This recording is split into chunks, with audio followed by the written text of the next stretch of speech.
نحمده ونستعينه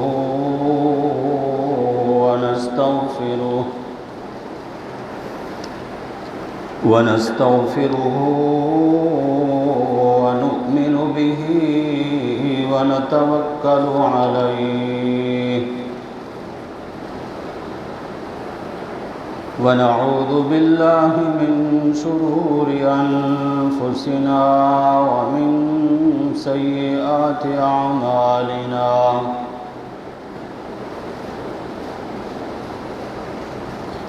من يهده الله فلا مضل له ومن يضلله فلا هادي له شهادة أن لا إله إلا الله وحده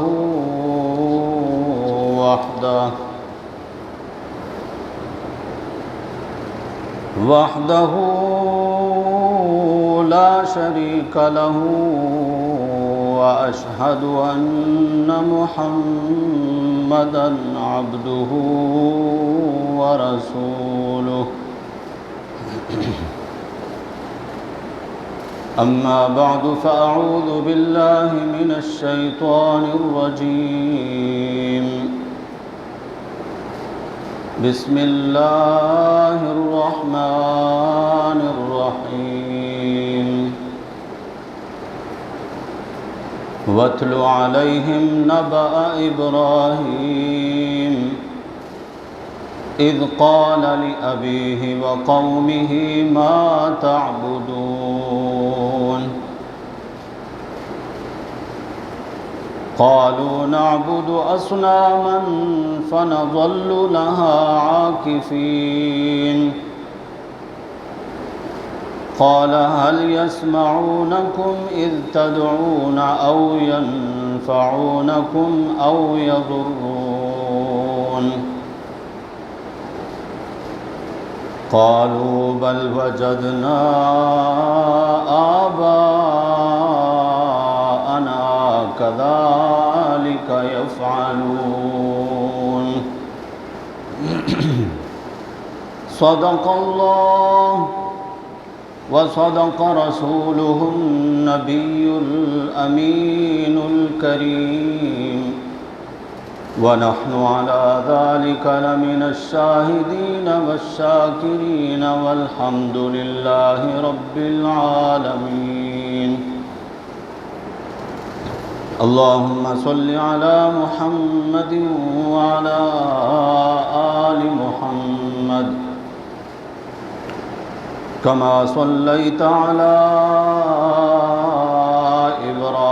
إبراهيم وعلى آل إبراهيم إنك حميد مجيد اللهم بارك على محمد وعلى آل محمد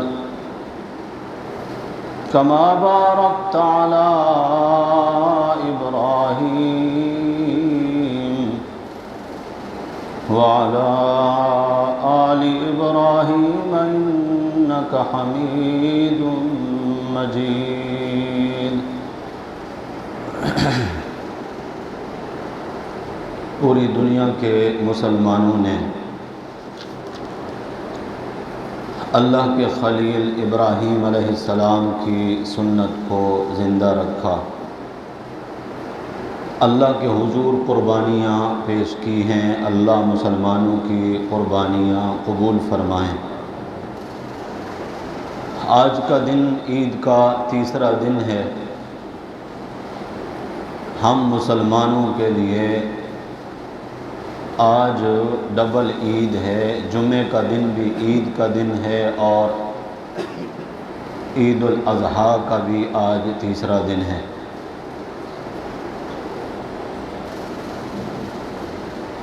مومن اگر اپنے رب کا فرما بردار ہو اور اپنے نبی کا اطاعت گزار ہو تو خوشیاں اس کے مقدر میں عید نام بھی خوشی کا ہے، اور خوشی ہونی بھی اسی بات کی چاہیے کہ جو میرے رب کا حکم تھا میں نے اس کو پورا کیا۔ مسلمانوں نے سارا سال مال جوڑ کر رکھا، سال کے بعد اللہ کے راستے میں خرچ کیا کہ ہم ان میں سے نہیں جو اپنے خزانے پر سانپ بن کر بیٹھتے ہیں، ہم تو رب کی مرضی پر مال خرچ بھی کرتے ہیں۔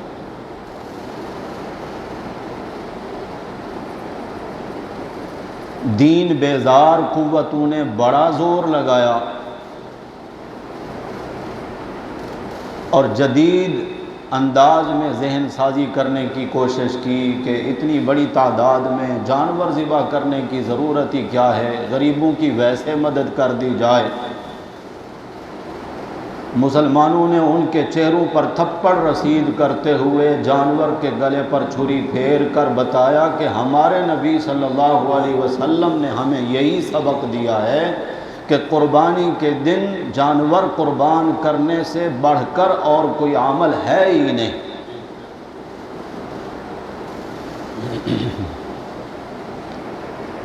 کئی ایسے مخلص مسلمان بھی ہیں جنہوں نے جانور کے گلے پر چھری پھیرتے ہوئے اپنی انا پر بھی چھری پھیر دی ہے کہ میں کچھ بھی نہیں، جو کچھ بھی ہے میرے رب کی ذات ہے۔ اور ہونا بھی یہی چاہیے کہ جب قربانی ہو تو پھر وہ جانور کی قربانی نہیں، جذبات، خواہشات، اپنی مرضیات رب کے نام پر قربان کر دینا، اس چیز کا نام قربانی۔ چونکہ ذو الحج کا مہینہ جیسے ہی شروع ہوتا ہے تو تذکرہ ہوتا ہے اللہ کے خلیل ابراہیم علیہ السلام کا۔ گزشتہ خطبات بھی تقریباً ان کی قربانیوں کے تذکرے میں گزرے۔ سیرت ابراہیم اللہ نے قرآن میں کھول کھول کر بیان فرمائی ہے، جگہ جگہ ان کا تذکرہ کیا ہے۔ اللہ تعریفیں کرتے ہیں ابراہیم علیہ السلام کی۔ اللہ کی کوئی رشتہ داری تھی ابراہیم علیہ السلام سے؟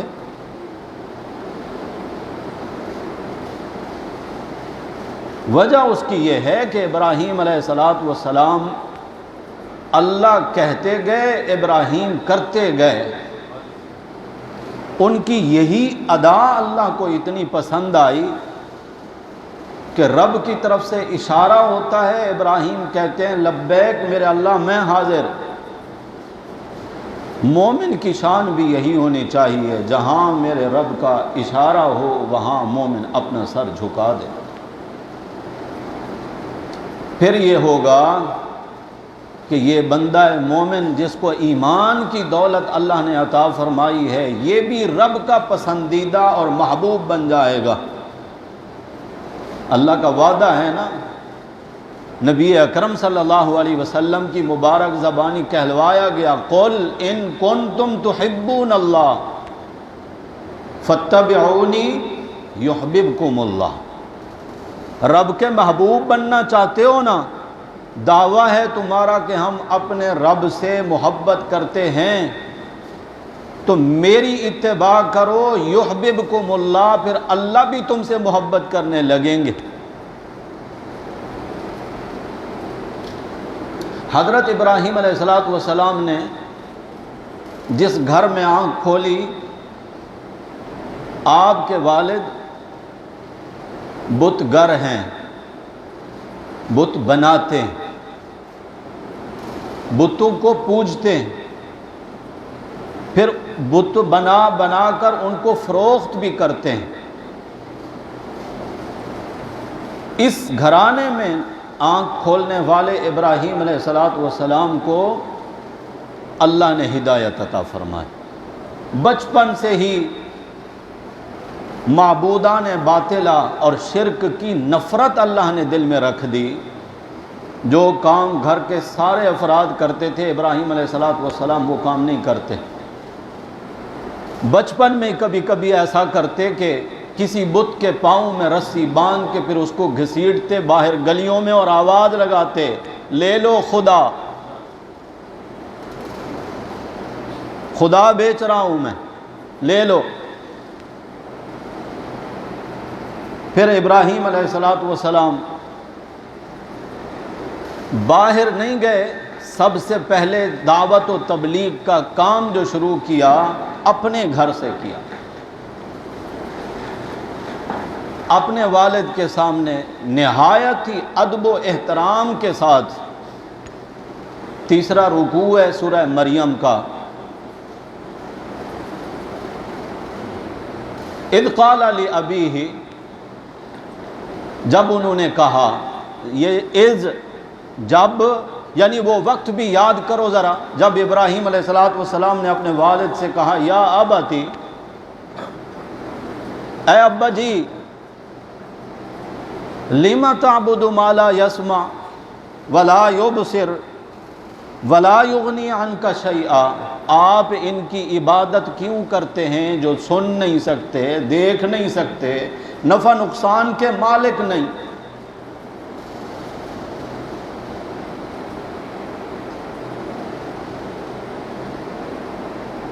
چاہیے تو یہ تھا کہ ابراہیم علیہ السلام نے جن باتوں کی طرف اشارہ کیا تھا کہ یہ سنتے نہیں، اور معبود ایسا ہونا چاہیے جو ہر ایک کی سنے، ہر وقت سنے، عبادت کے لائق تو وہ ہونا چاہیے۔ اس پر کوئی دلیل دیتے، ساتھ میں جو ابراہیم علیہ السلام نے بات کی کہ یا ابتی، اے ابا جان، انی قد جاءنی من العلم ما لم یأتک، میرے پاس اس بات کا علم ہے جو علم آپ کے پاس آیا ہی نہیں ہے، فاتبعنی، میرے پیچھے چلیں، اہدک صراطا سویا، سیدھے راستے پر چلا دوں گا میں۔ یہاں چوٹ لگی، میں سفید ریش ہوں، میں بڑا ہوں، میری عمر زیادہ ہے، میرا تجربہ زیادہ ہے، میرے علم کی نفی کر رہا ہے، خود کہتا ہے کہ میرے پاس زیادہ علم ہے۔ یہ بھی ایک طرح کا بخار ہوتا ہے جو کئی لوگوں کو چڑھا ہوا ہوتا ہے۔ علماء کے پاس آ کر کیوں نہیں پوچھتے مسائل؟ اس وجہ سے کہیں ہمارے علم کی نفی نہ ہو جائے۔ اور کئی ایک تو ماشاءاللہ ایسے ہوتے ہیں جو آ کر مسئلہ پوچھتے ہیں، جب ہم ان کو مسئلہ بتا دیتے ہیں نا، پھر ساتھ میں یوں بھی کہتے ہیں نہیں نہیں مجھے علم تھا۔ میں نے کہا آپ سے تصدیق کر لو، اتنی سی بات بھی اگر نہ کہتے آپ تو کیا ہوتا۔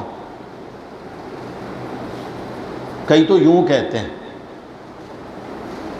حالانکہ کسی بات کے بارے میں یہ کہہ دینا کہ مجھے اس کا علم نہیں، اس میں کوئی بے عزتی نہیں، میں نہیں جانتا، مجھے صحیح طرح علم نہیں ہے اس کا، کیا فرق پڑتا ہے اس سے؟ یہی انا ہی تو ہے نا جو ذبح نہیں ہوتی، قربانی والے دن بھی ذبح نہیں ہوتی۔ اور پھر ابراہیم علیہ السلام یا اباتی، تیسری آواز لگائی، ابا جان، لما لا تعبد الشیطان، آپ شیطان کی عبادت نہ کریں، ان الشیطان کان للرحمن عصیا، شیطان تو اللہ رحمان کا نافرمان ہے۔ کیا ابراہیم علیہ السلام کے ابا شیطان کی پوجا کرتے تھے؟ جو آپ سن رہے ہیں، جتنی بات آپ نے سمجھی ہے، کس کی پوجا کرتے تھے؟ بتوں کی۔ ابراہیم علیہ السلام کہہ رہے ہیں کہ آپ شیطان کی پوجا نہ کریں، مطلب یہ کہ بتوں کی پوجا آپ شیطان کے کہنے سے کر رہے ہیں، اور جو حکم مان رہا ہے شیطان کا، اس کا مطلب یہ ہے کہ وہ اس کی عبادت کر رہا ہے۔ حکم ماننا چاہیے تھا اللہ رحمان کا۔ باپ نے کہا ابراہیم بس حد ہو گئی، اس سے آگے مت بولنا، نکل جا یہاں سے میرے گھر سے۔ تھپڑ مار کر گھر سے نکال دیا۔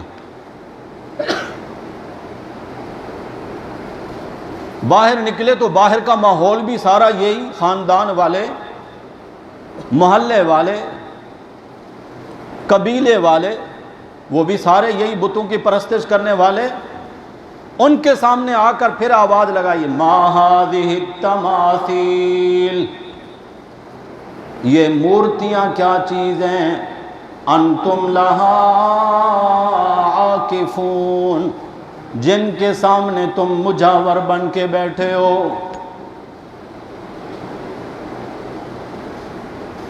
قوم نے آواز لگا کر کہا، ابراہیم وجدنا آباءنا لہا عابدین، تو دلیل پوچھ رہا ہے ہم سے کہ یہ مورتیاں کیا چیز ہیں، ہمارے پاس دلیل کوئی نہیں۔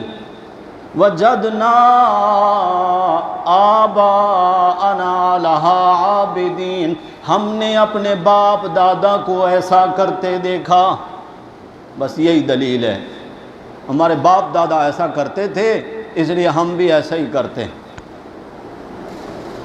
اس دور میں اگر کوئی شخص یہ کہہ دیتا تو بہت ٹھیک ہو سکتی تھی بات، لیکن آج کے دور، معلومات کا دور، پڑھا لکھا دور، ایک ڈاکٹر، انجینئر، پروفیسر، بیرسٹر، اعلیٰ ڈگریاں حاصل کر کے بھی اگر وہ بھی یہی کہے کہ میرے ماں باپ چونکہ ایسا کرتے تھے، باپ دادا کے ہاں سے ہمارے ہاں ایسا چلتا آ رہا ہے کہ میت پر سوئم بھی کرتے ہیں ہم، پھر اس کا 40واں بھی کرتے ہیں، پھر اس کی برسی بھی ہم کرتے ہیں، پھر قرآن خوانیاں بھی ہماری ہوتی ہیں، تیرا علم کہاں گیا؟ جو تو نے علم پڑھا ہے، اگر وہی لکیر کا فقیر ہی رہنا ہے کہ جو نشان پہلے لگے ہوئے ہیں بس انہی نشانات پہ چلنا ہے، تو پھر تیرے پڑھنے کا، تیرے علم کا کیا فائدہ ہوا؟ عقل استعمال کر کے باپ دادا، اور اللہ قرآن میں کہتے ہیں اگر تیرے باپ دادا اولو کان آباؤہم لا یعقلون شیئا ولا یہتدون، اگرچہ تیرے باپ دادا ذرہ برابر عقل و شعور بھی نہ رکھتے ہوں اور ہدایت کے قریب بھی نہ آئے ہوں، تب بھی انہی کے پیچھے چلو گے؟ سوال کیا نا، اولو کان آباؤہم لا یعقلون شیئا ولا یہتدون۔ ہاں، باپ دادا اگر قرآن و سنت کے مطابق چلنے والے تھے تو پھر انہی کا راستہ اختیار کرو، بلکہ مانگو اللہ سے دعائیں کہ یا اللہ نیک اعمال میں، صحیح عقیدے میں، میرے ماں باپ کی صحیح معنوں میں مجھے پیروی کرنے کی توفیق عطا فرما۔ اور اگر باپ دادا کی رسمیں، ان کے رواج، ان کے طور طریقے ہی اپنانے ہیں تو پھر اپنے ابا ابراہیم علیہ السلام کے طور طریقے اپناؤ نا، وہ بھی تو ہمارے ابا ہی تھے نا۔ نبی اکرم صلی اللہ علیہ وسلم نے یہی فرمایا نا، سنت ابیکم، قربانی تمہارے باپ ابراہیم علیہ السلام کی سنت ہے۔ روحانی باپ تھے وہ ہمارا، باپ کا طریقہ ہی اپنانا ہے نا، تو ابا آدم کے طریقے پہ آ جائیں۔ خطا ہو گئی، معافیاں کس سے مانگ رہے ہیں؟ گناہ کس سے بخشوا رہے ہیں؟ باپ دادا کے راستے پہ چلنا ہے تو پھر اول نمبر تو حضرت آدم علیہ السلام کا ہے، حضرت ابراہیم علیہ السلام کا ہے، اور نبی اکرم صلی اللہ علیہ وسلم بھی تو ہمارے لیے بحیثیت والد کے ہیں، باپ کے ہیں، کیونکہ آپ کی تمام ازواج مطہرات کو قرآن نے ہمارے لیے کیا کہا ہے؟ وہ تمہاری کیا لگتی ہیں؟ ازواجہ امہاتہم، اللہ فرما رہے ہیں میرے نبی کی جتنی بھی ازواج ہیں وہ تمہاری مائیں ہیں۔ باقی باپ دادا، ان کے طور طریقے اگر قرآن و سنت کے خلاف ہیں تو پہلی فرصت میں ان کو چھوڑ دینا چاہیے۔ جب قوم نے کہا نا وجدنا آباءنا لہا عابدین، ہم نے اپنے باپ دادا کو ایسا کرتے دیکھا ہے، ابراہیم علیہ السلام نے ان کو کہا لَقَدْ كُنْتُمْ أَنْتُمْ وَآبَاؤُكُمْ فِي ضَلَالٍ مُبِينٍ، آؤ پھر مجھ سے سنو، تم بھی، تمہارے باپ دادا بھی کھلی گمراہی میں۔ یعنی صرف تم گمراہ نہیں ہو، تمہارے باپ دادا بھی گمراہ تھے۔ سخت بات تھی نا کسی کے باپ دادا کو گمراہ کہہ دینا۔ جیسے ہی ابراہیم علیہ السلام نے یہ بات کہی نا تو قوم کے لوگ، دیکھیں یہ گفتگو ہو رہی ہے قوم کے لوگوں کی اور حضرت ابراہیم کی، اللہ نے اسے محفوظ کیا، قرآن میں نازل کیا۔ یہ 17واں پارہ پڑھ رہا ہوں میں سورہ انبیاء میں سے۔ قوم کے لوگ کہنے لگے یا ابراہیم اجئتنا بالحق ام انت من اللاعبین، ابراہیم سچی بات کہہ رہے ہو یا ہمارے ساتھ مذاق کر رہے ہو؟ مذاق تو نہیں کر رہے، کہیں کھیل تماشے میں ایسے ہی بول دیا ہو آپ نے؟ حضرت ابراہیم علیہ السلام کہتے ہیں قال ربکم، تمہارا رب، تم تو ان معبودوں کے بارے میں کہہ رہے ہو نا، بتوں کے بارے میں کہ یہ ہمارے رب ہیں، ہمارے الہ ہیں، ہمارے مشکل کشا ہیں، ہماری ضرورتیں پوری کرنے والے ہیں، اس لیے ان کے سامنے جا کر ہاتھ جوڑتے ہو، سر جھکاتے ہو، مٹھائیاں تقسیم کرتے ہو، جانوروں کے نذرانے پیش کرتے ہو، چادریں چڑھاتے ہو؟ آؤ تمہیں میں بتاتا ہوں۔ قال بل ربکم رب السماوات والارض الذی فطرہم، بلکہ تمہارا رب بھی، میرا رب بھی وہ ذات ہے جو زمین و آسمان کا خالق ہے، بنانے والا ہے۔ اللہ قرآن میں کہتے ہیں ایتونی بکتاب من قبل ھذا او اثارۃ من علم ان کنتم صادقین، اگر تم کہتے ہو کہ اللہ کے سوا بھی کوئی اور الہ ہے، معبود ہے، مشکل کشا اور حاجتیں پوری کرنے والا ہے، ایتونی بکتاب من قبل ھذا، تو پھر قرآن سے پہلے نازل ہونے والی کوئی کتاب ایسی لے کر آؤ۔ اے یہودیو عیسائیو، تم کہتے ہو سب کچھ کرنے والے حضرت عیسیٰ علیہ السلام ہیں، تم کہتے ہو سب کچھ کرنے والے عزیر علیہ السلام ہیں، آؤ لے آؤ کوئی دلیل جو پہلی کتابوں میں لکھی ہوئی ہو کہ زمین کا فلاں حصہ فلاں اللہ والے نے بنایا ہے کوئی؟ ایک ذرہ بھی اللہ کے سوا کسی نے بنایا ہو؟ پورا درخت نہیں، درخت کا ایک پتا کسی اور نے بنایا ہو؟ بلکہ پیلا زرد ہو کر گرنے والا پتا بھی ساری کائنات کے تمہارے مشکل کشا اور حاجت روا مل کر بھی اس کو ہرا کر کے اسی درخت کی اسی جگہ پر نہیں لگا سکتے۔ الذی فطرہن، وہ ذات جس نے زمین و آسمان کو بنایا ہے، وہ ہمارا تمہارا رب ہے، تم مانو نہ مانو، انا علی ذالکم من الشاہدین، میں اکیلا ابراہیم گواہی دیتا ہوں کہ یہ سارے کام کرنے والا اکیلا اللہ ہے۔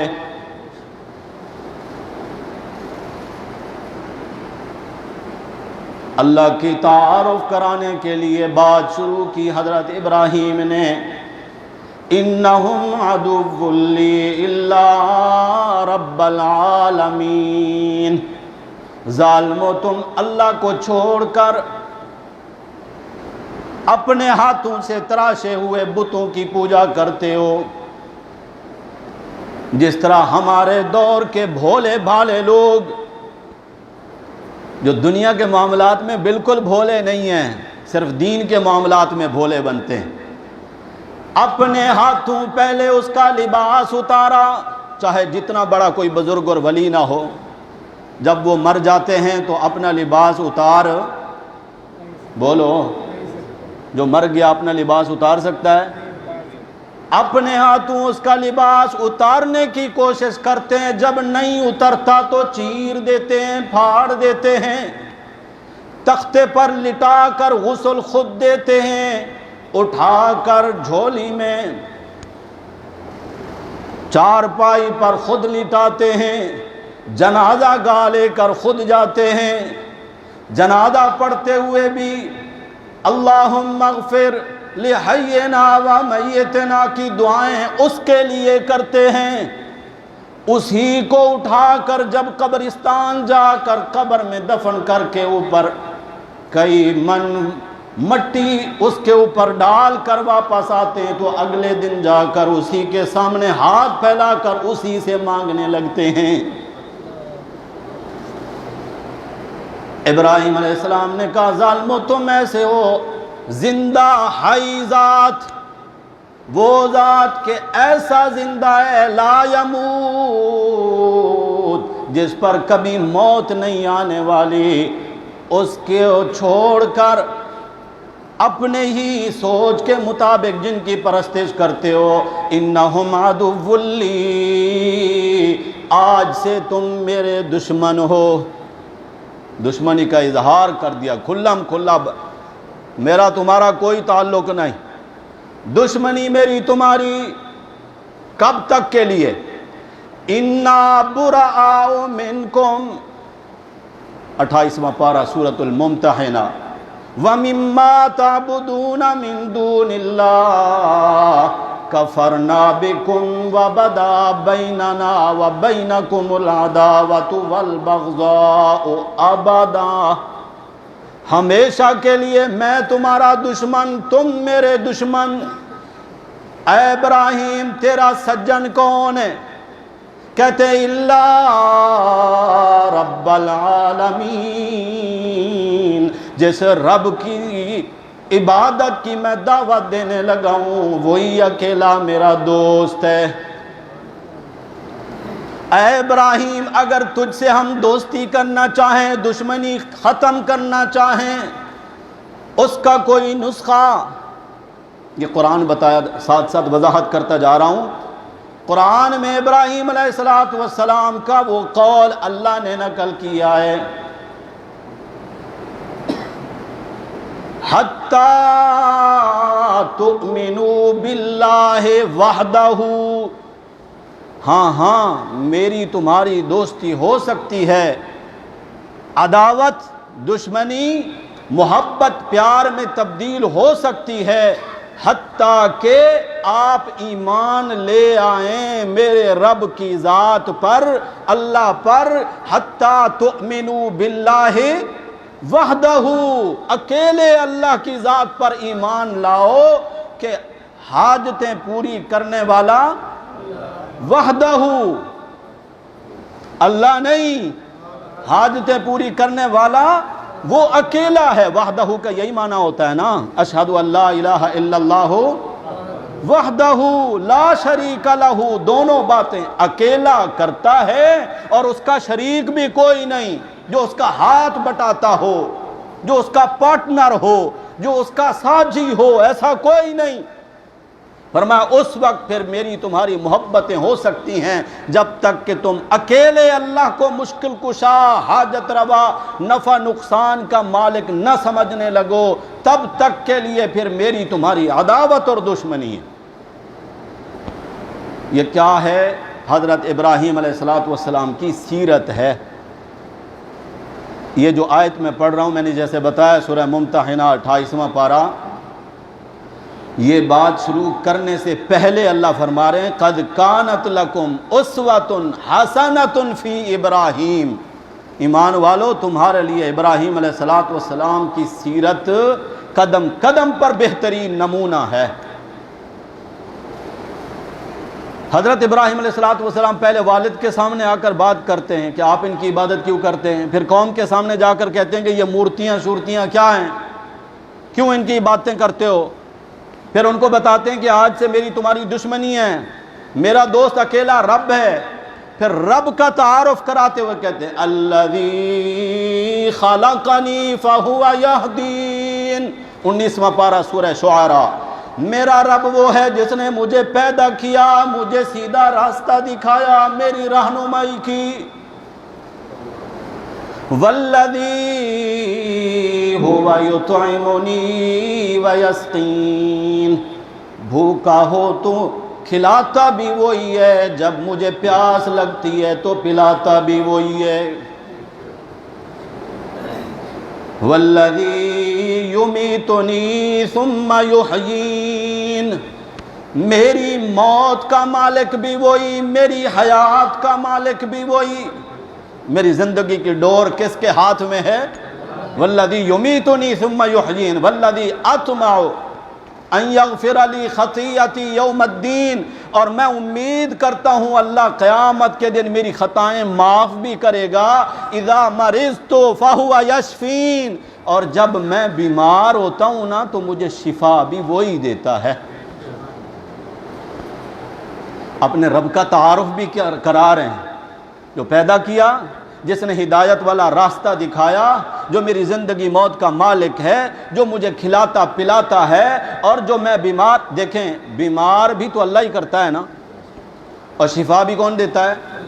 لیکن یہ کمال ادب ہے ابراہیم علیہ السلام کا، بیماری کی نسبت اللہ کی طرف نہیں کی، یوں نہیں کہا کہ وہی بیمار کرتا ہے وہی شفا دیتا ہے، بلکہ کہتے ہیں اذا مرضت، جب میں بیمار ہوتا ہوں شفا مجھے وہ دیتا ہے۔ یہ کمال ادب ہے ان کا۔ ابراہیم علیہ السلام قوم کے سامنے رب کا تعارف پیش کرتے ہیں اور اللہ کی صفات کا تعارف کراتے ہیں۔ یہ ساری باتیں ابراہیم علیہ السلام نے جو کی ہیں، یہ مثبت ہیں یا منفی ہیں جس انداز سے انہوں نے اپنے قوم کے سامنے تبلیغ کی ہے؟ ہم تو دانشوروں سے یہی سنتے ہیں، آپ ماشاءاللہ پڑھے لکھے لوگ ہیں، ہم مولوی لوگ تو خیر جاہل ہیں، اجڑ ہیں، ہمیں تو دنیا کی کوئی خبر ہی نہیں، نہ اخلاق سے واقف، نہ ہمیں دنیا کے معاشرے کے معاملات سے ہم واقف، ہمیں تو چھوڑ دیں، آپ ایک لائن میں رکھ دیں۔ پڑھے لکھے دانشوروں، تمہارا مقولہ تو یہ ہے کہ کسی اور کے مسلک کو چھیڑو نہیں اور اپنے مسلک کو، یہ میں نے سنا ہے یا آپ نے بھی سنا ہے؟ ارے بھائی جو کوئی جہاں لگا ہوا ہے اس کو لگا رہنے دو، ہمارا کیا ہے؟ اپنا مسلک چھوڑنا نہیں ہے اور دوسرے کے مسلک کو۔ ابراہیم علیہ السلام نے اپنے ابا کے مسلک کو چھیڑا یا نہیں چھیڑا؟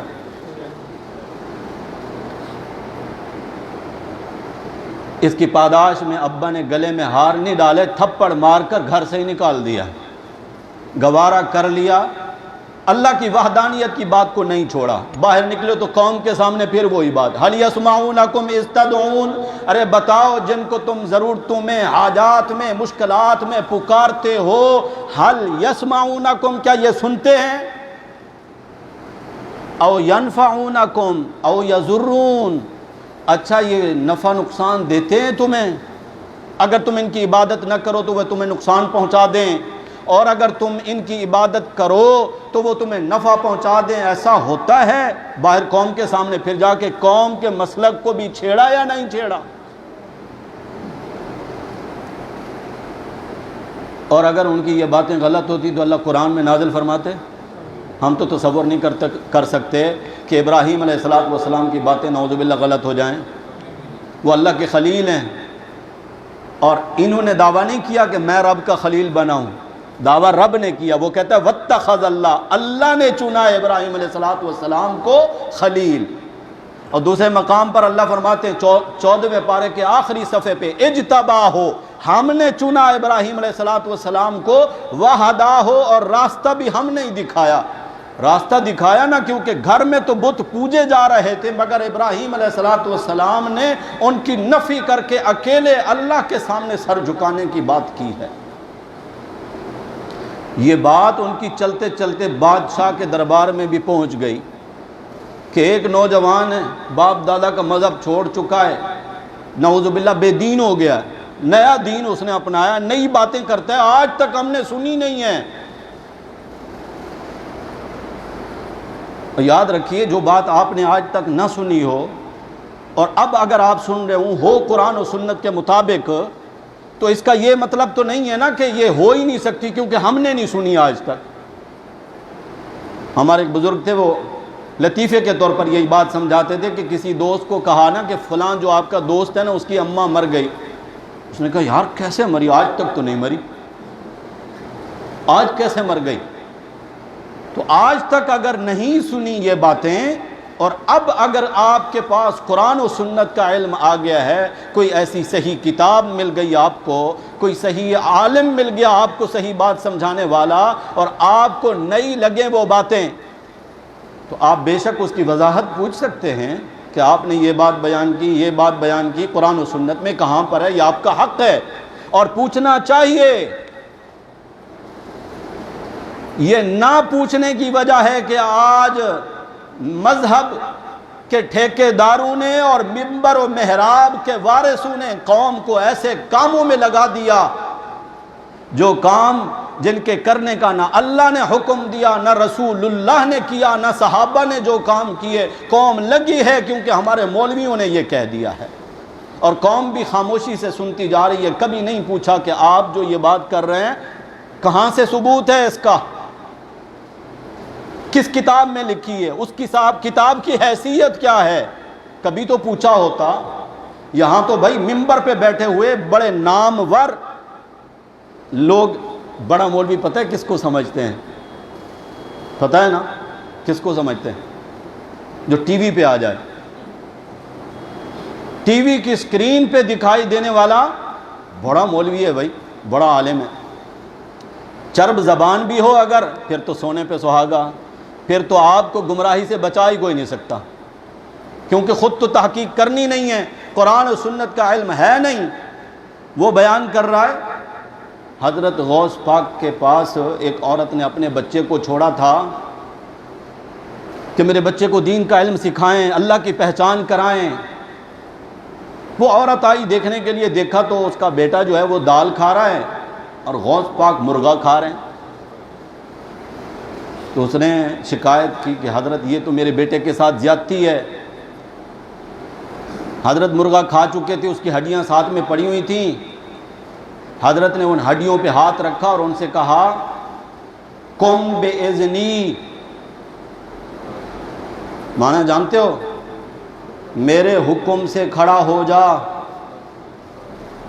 ان ہڈیوں سے کیا کہا؟ عیسیٰ علیہ السلام جو مردوں کو زندہ کرتے تھے، عیسیٰ علیہ السلام کا بڑا معجزہ ہے، 3 پارے میں 7ویں پارے میں اللہ قرآن میں بیان کرتے ہیں۔ وہ تو کہتے تھے قم بِإِذْنِ اللہ، کس کے حکم سے کھڑا ہو؟ لیکن یہاں یہ کہہ رہا ہے، میں نے خود سنی بلکہ ویڈیو بھی دیکھی ہے میں نے، یہ اس لیے میں اس کو منبر پہ بیان کر رہا ہوں۔ کہتے ہیں قم بِإِذْنِی، میرے حکم سے کھڑا ہو جا۔ بس ایک دم وہ مرغا کھڑا ہوا اور اذانیں دینے لگا۔ تو اس بڑھیا سے کہنے لگے جس دن تیرا بیٹا ایسا ہو جائے گا پھر وہ مرغے کھائے گا، دال نہیں کھائے گا۔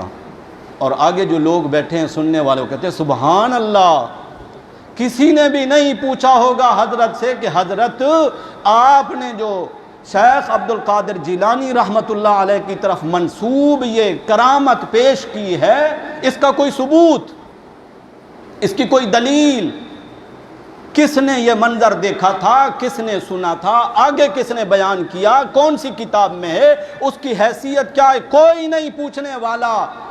ارے بھائیو، ہم تو اس نبی کے ماننے والے ہیں جس نبی کریم صلی اللہ علیہ وسلم کی طرف منسوب کوئی حدیث بھی ہم بغیر سند کے نہیں مانتے۔ اتنا تو علم آپ لوگوں کے پاس بھی ہے نا، کوئی بھی حدیث جب ہمارے سامنے آتی ہے، محدث کہتا ہے میں نے اپنے استاد فلاں سے سنا، وہ کہتے ہیں حدثنا فلان، انہوں نے فلاں سے سنا، حدثنا فلاں، انہوں نے فلاں سے سنا، اس نے اللہ کے نبی کے فلاں صحابی سے سنا، اور اللہ کے نبی صلی اللہ علیہ وسلم کے صحابی نے اللہ کے رسول سے سنا۔ یہ ہوتا ہے سلسلہ سند۔ نبی کی بات سند کے بغیر نہیں مانی جا سکتی، اور کسی بھی بزرگ کی طرف منسوب کوئی بھی بات آنکھیں بند کر کے مان لینی چاہیے۔ تو میں عرض یہ کر رہا ہوں کہ کوئی بھی عالم بات بیان کرے، نہیں لگے وضاحت پوچھ لیں، اور جب وضاحت آ جائے نا تو پھر یہ نہیں دیکھیں کہ ہم نے چونکہ آج تک نہیں سنی ہے، نئی بات ہے اس لیے ہم مانتے ہی نہیں ہیں۔ جب بات قرآن و سنت کی آ جائے تو پھر مان لینی چاہیے۔ اللہ ہم سب کو ماننے والا بنا دے۔ یہ مان جانا بھی آسان نہیں ہے معاملہ، اور یہ بات بھی آپ ذہن میں رکھیں، علماء بات سنا سکتے ہیں، منوا نہیں سکتے۔ علماء کیا چیز ہیں؟ اللہ کے نبی صلی اللہ علیہ وسلم بھی فرما رہے ہیں، اللہ کے نبی کا مقولہ، وہ لفظ اللہ قرآن میں نازل کرتے ہیں، نبی کہتے ہیں ان علیک الا البلاغ، ہمارے ذمہ تھا آپ تک پہنچا دینا۔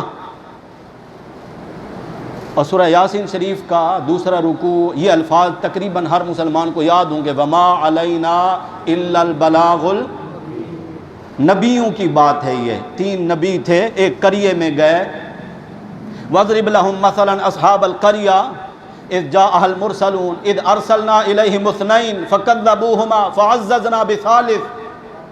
سورہ یاسین شریف ترجمے کے ساتھ پڑھیے گا، انشاءاللہ بہت اچھا لگے گا، مزہ آئے گا۔ اور قرآن کا حق بھی یہی ہے کہ قرآن کو سمجھ کے پڑھا جائے۔ قرآن ہدایت کی کتاب ہے، ہم نے صرف اس کو برکت والی کتاب سمجھا ہے۔ برکت والی بھی ہے، انکار نہیں کر رہا ہوں، نفی نہیں کر رہا ہوں، برکت والی بعد میں ہے، ہدایت والی الف لام میم ذالک الکتاب لا ریب فیہ، آگے الفاظ کیا ہیں؟ ھدی للمتقین، راستہ دکھاتی ہے یہ کتاب متقی لوگوں کو، یعنی اس کی پہلی لائن میں اللہ نے اس بات کو بیان فرمایا ہے۔ ہدایت والی کتاب یہ پہلے ہے، برکت والی بعد میں ہے۔ ہم نے اس کو صرف برکت والی کتاب سمجھا ہے، ہدایت لینا ہمارے پاس ٹائم نہیں ہوتا۔ اللہ مسلمانوں کو توفیق دے، اللہ کی قسم کھا کے کہہ رہا ہوں، منبر رسول پہ قرآن میرے ہاتھ میں ہے، باوضو ہوں، اور آپ سب بھی قبلے کی جانب اکثر کا رخ ہے، آپ سب بھی تصدیق کریں گے، قرآن پڑھ کر کوئی مسلمان جو سمجھتا ہو قرآن کو وہ کبھی گمراہ، کیونکہ یہی ایک کتاب ہے لا ریب فیہ، جس میں کوئی شک نہیں، اس کی کوئی آیت ضعیف نہیں، اس کی کسی آیت میں اختلاف نہیں، اس کی ہر بات مضبوط اور مستحکم ہے۔ ابراہیم علیہ السلام کی سیرت کی جو چند باتیں میں نے آپ کے سامنے رکھی، یہ ساری میں نے قرآن کی آیات سے ہی آپ کو پڑھ کر سنائی ہیں۔ اللہ ہم سب کو اللہ کے خلیل کی سیرت پر عمل کرنے کی توفیق نصیب فرمائے۔ مسلمانوں نے کس کی سنت کو زندہ کیا؟ لیکن ایک بات کہہ دوں، آپ سب میرے بھائی ہیں، میرے لیے قابل احترام ہیں، مجھے آپ سب سے محبت ہے، میں آپ سب کو اللہ کے نبی کا صحیح معنوں میں تابع دار دیکھنا چاہتا ہوں۔ ہو سکتا ہے آپ کے عمل کی برکت سے اللہ مجھے بھی نبی کا صحیح معنوں میں تابع دار بنا دے۔ جنہوں نے ابراہیم علیہ السلام کی سنت کو زندہ کرتے ہوئے جانور ذبح کیا، قربانی کرنے کے بعد اپنے نبی کی سنت کو کیا کیا؟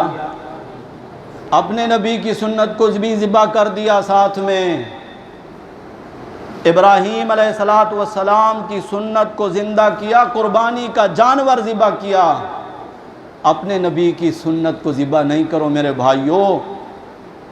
یہ نور ہے، یہ مومن کے چہرے کا نور ہے، یہ ایک سنت ہے اللہ کے نبی صلی اللہ علیہ وسلم کی ظاہراً جو نظر آتی ہے، باقی کوئی آپ کام کریں گے تو نظر آئے گا، ورنہ کسی کو کیا پتا۔ اور یہی وہ سنت ہے جو قبر میں ساتھ جائے گی، قبر میں ساتھ جائے گی یہ سنت۔ ہو سکتا ہے فرشتے خالی یہی سنت دیکھ کر ہی اللہ سے جا کر کہہ دیں کہ یا اللہ یہ تیرے نبی کی سنت سے محبت کرنے والا تھا۔ فرشتوں کی گواہی اللہ نہیں مانیں گے، فرشتے آئیں گے نا، نکیرین آئیں گے نا سوال کے لیے، من ربوں کا من نبیوں کا سوال تو ہوں گے، لیکن ان فرشتوں نے اگر آپ کے چہرے پر یہ سنت رسول دیکھ کر اللہ کے حضور بھی، اللہ تو جانتا ہے، اللہ کے حضور جا کر یہ گواہی بھی دے دی، بخشش کے لیے یہ ایک عمل بھی کافی ہو سکتا ہے۔ اللہ کی رحمت تو بہانے ڈھونڈتی ہے، اس کو لمبے چوڑے اعمال نہیں چاہیے۔ آپ دیکھیں نا قربانی کا جو فلسفہ خود قرآن میں اللہ نے بیان کیا، 17ویں پارے میں سورہ حج میں اللہ کہتے ہیں لن ینال اللہ لحومها ولا دماؤها، اللہ تک تمہارے قربانی کے جانوروں کا خون نہیں پہنچتا۔ یا اللہ وہ کہاں جاتا ہے؟ اللہ کہتے ہیں وہ تو زمین میں چلا جاتا ہے، تم خود بہا دیتے ہو اس کو۔ لن ینال اللہ لحومہا، اور اللہ تک تمہارے قربانیوں کا گوشت بھی نہیں پہنچتا۔ وہ کہاں جاتا ہے؟ پیٹ میں بعد میں جاتا ہے، پہلے فریزر میں جاتا ہے۔ جب تک یہ مصیبتیں نہیں تھی نا فریج اور فریزر والی، تب تک تو غربا اور مساکین میں بھی تقسیم ہو جاتا تھا، کیونکہ رکھتے ہیں تو خراب ہوتا ہے۔ اب تو رکھنے کی سہولتیں ہیں بھائی، اب تو پہلے سے پورا انتظام ہوتا ہے۔ پیٹ میں بعد میں جاتا ہے، پہلے فریج اور فریزر میں جاتا ہے۔ اللہ کہتے ہیں گوشت بھی تیرے پاس، خون بھی تیرے پاس، چمڑا بھی تیرے پاس، سب کچھ تیرے پاس۔ اللہ تیرے پاس کیا چیز پہنچتی ہے؟ فرمایا اللہ کی ینالہ التقوی منکم، میرے پاس تو تمہاری نیت پہنچتی ہے۔ چہرے پہ سنت رسول سجانے والے کے بھی اللہ نے نیت کو دیکھنا ہے۔ اللہ سب مسلمانوں کو اس سنت پر بھی عمل کرنے کی توفیق نصیب فرمائے۔ آخر دعوانا الحمدللہ رب العالمین۔